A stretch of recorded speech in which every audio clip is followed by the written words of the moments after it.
विभव। कोई दिक्कत कोई बच्चा को? तो इसके कारण विभव जो होगा v बराबर। तो चलिए आइए आज के इस 12th क्लास के बेस में आपका स्वागत है और देखने का प्रयास करेंगे। आपका जो बोर्ड पर राइट डाउन है और दिख रहा होगा बहुत ही सुंदर सा दृश्य, ये क्या है? आपका विभव के लिए व्यंजक प्राप्त करनी है, जो कि निरक्षीय स्थिति के लिए ये विभव का व्यंजक प्राप्त करना है। और अक्षीय स्थिति के लिए जो विभव का व्यंजक था मैंने कल कर दिया था, लाइट खराब होने के कारण, जिस कारण से वीडियो नहीं बन पाया था। तो अगर आपको अक्षीय स्थिति के लिए चाहिए व्यंजक तो आप कमेंट बॉक्स में कमेंट करेंगे, मैं उसका भी अच्छे ढंग से, बेहतरीन ढंग से आपको बना के डाल दूंगा। तो पहले आप इसको समझने का प्रयास करें।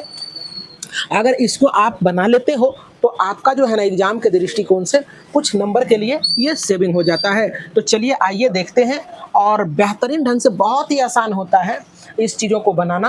तो कह रहा है, क्वेश्चन मैं पढ़ दे रहा हूँ। पहले कह रहा है क्या कि वैद्युत द्विध्रुव के कारण निरक्षीय स्थिति में विद्युत विभव का व्यंजक प्राप्त कीजिए। तो चलो देखो कि निरक्षीय स्थिति क्या होता है। अक्षीय स्थिति मतलब एक अक्ष में जो है ना, क्या कोई बिंदु रहेगा उसको अक्षीय स्थिति कहते हैं, और ये क्या है, ऊपर चला गया तो निरक्ष हो गया। क्या हो गया? निरक्ष, मतलब अक्ष में नहीं है, उससे निरक्ष कहते हैं। कोई दिक्कत?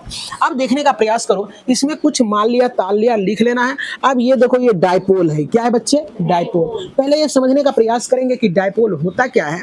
कि जब दो विपरीत प्रकृति के आवेश को, जब वह परिमाण में समान होता है, अल्प दूरी पर रखा जाता है, तो इस प्रकार की व्यवस्था को हम लोग डायपोल कहते हैं।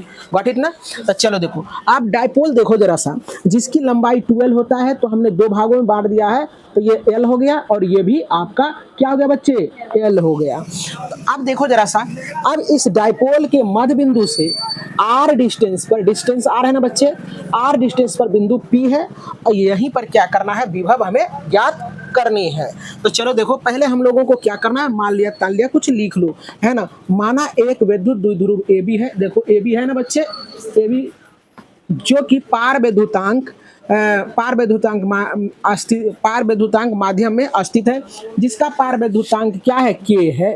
तथा पार विद्युतांक माध्यम जो होता है उसको K से डिनोट किया जाता है, इसलिए K लिखा है। इसके मध्य बिंदु O से R दूरी पर, O से R डिस्टेंस पर एक बिंदु P है। एक बिंदु क्या बच्चे? P है, जहां विभव ज्ञात करनी है। तो अब जरा सा देखने का प्रयास करोगे, यहां से हम क्या करते हैं, पाइथागोरस प्रमेय लगाते हैं, और पाइथागोरस प्रमेय से चलोगे तब तुमको क्या मिलने वाला है वो चीज देखने का प्रयास करोगे। तो यहां हम करते हैं पाइथागोरस प्रमेय से। बच्चे देखो जरा सा, पाइथागोरस प्रमेय जब लगाएंगे तो पाइथागोरस प्रमेय कहता है कर्ण स्क्वायर बराबर लंब स्क्वायर प्लस आधार स्क्वायर, यही ना बच्चे। तो अब जरा सा देखो, कर्ण तो तुम्हारा इस त्रिभुज में चलेंगे, ये वाले त्रिभुज में, देख रहे हो बच्चे, ये वाले त्रिभुज में चलेंगे, इसके बाद उसमें चलेंगे, तो जो कर्ण ये होगा वही कर्ण ये होगा, है ना। यहाँ ये समकोण बना रहा है, तो चलो देखो, तो होगा क्या, तो कर्ण का काम तो ये करेगा AP स्क्वायर, और लंब का काम क्या करेगा, OP स्क्वायर, और आधार का काम कौन करेगा, AO स्क्वायर होगा बच्चे। अब देखो, तो AP स्क्वायर बराबर OP का वैल्यू देखो, OP का वैल्यू क्या दिया है, R स्क्वायर हो जाएगा बच्चे। अब A और O L दिया है, L स्क्वायर हो जाएगा। अब देखो AP, तो AP बराबर करेंगे तो यही चीज पर रूट हो जाएगा, R square plus L square. कोई दिक्कत? अब इसको हम लोग क्या करते हैं, पुट कर देते हैं। कोई दिक्कत?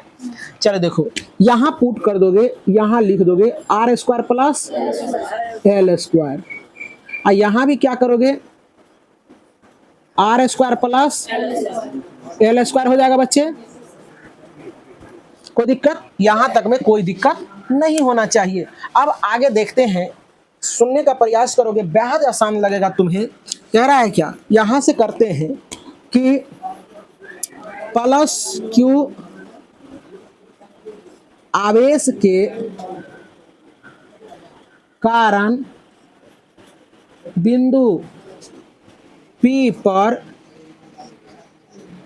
क्या हो जाएगा, तू लोग पढ़ा 1/4 पाई एप्सिलॉन नॉट आ के, है ना, अगुना सॉरी इनटू क्यू बटे क्या हो जाएगा आर स्क्वायर। तो चलो देखो देखने का प्रयास करो।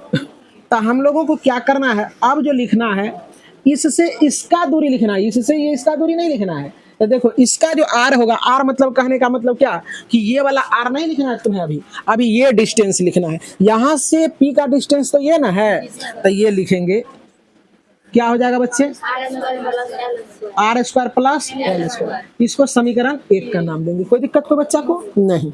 अब फिर क्या करते हैं, माइनस क्यू आवेश, आवेश के कारण बिंदु P पर विभव, देखो जरा बच्चे, तब माइनस क्यू के कारण, तब माइनस क्यू के कारण देखो तब V बराबर माइनस होगा 1/4। अब देखो जरा सा, माइनस क्यू के कारण, सॉरी ये प्लस के लिए थे शायद, तो प्लस के कारण हमने यहाँ ही बता दिया था, पर खैर दोनों डिस्टेंस तो बराबर ही ना है, इसलिए एक निकाले और दोनों जगह हम यही डिस्टेंस को लिख दिया, कोई दिक्कत। तो चलो देखो, तो आपका प्लस क्यू आवेश के कारण, प्लस जब ले रहे थे तो हम इधर समझा दिए थे, तो इसके लिए मैं माफी चाहता हूँ, ये होगा, ये माइनस के लिए है, ये प्लस के लिए है ना। तो कहने का मतलब है कि दोनों डिस्टेंस तो सेम ही है ना, तो उससे कोई मतलब नहीं है। लेकिन बच्चे को दिमाग में आया होगा सर इधर बता दिए तो इधर माइनस लगना चाहिए यहाँ, लेकिन नहीं, प्लस के लिए लिए थे तो ये वाला, इसलिए ये प्लस में है विभव। अब इसके लिए देखो जरा सा, इसके लिए ले रहे हैं तब माइनस में हो जाएगा ना विभव, 4 पाई एप्सिलॉन नॉट के क्यू बटे क्या हो जाएगा बच्चे R square plus L square. अब परिणामी, ठीक है, अब देखो जरा सा परिणामी विभव हम लोग निकालेंगे। तब बिंदु P पर थोड़ा सा इधर आने का प्रयास करेंगे। तो चलिए आइए, यहां तक हमने प्लस क्यू आवेश के कारण विभव ज्ञात कर लिया और माइनस क्यू के कारण विभव ज्ञात कर लिया। अब देखो लिखेंगे बिंदु P पर परिणामी विभव, तब V बराबर क्या हो जाएगा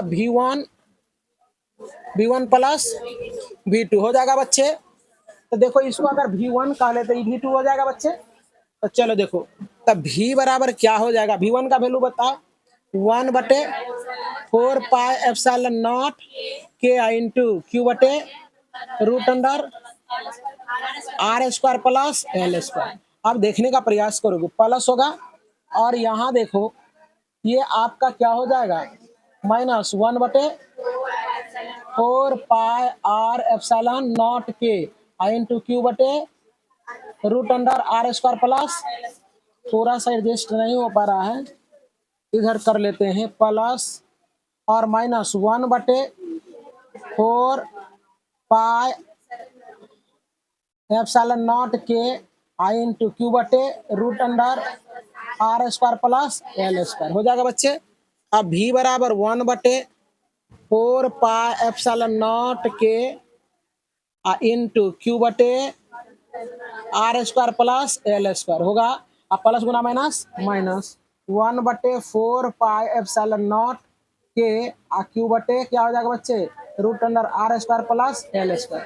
अब देखो सेम चीज यहाँ है और यही सेम चीज यहाँ है और यही चीज माइनस में है ना बच्चे, तो इससे ये घट जाएगा, तो ये बराबर क्या हो जाएगा 0 हो जाएगा ना।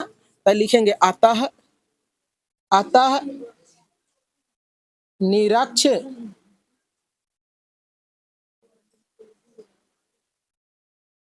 निरक्षीय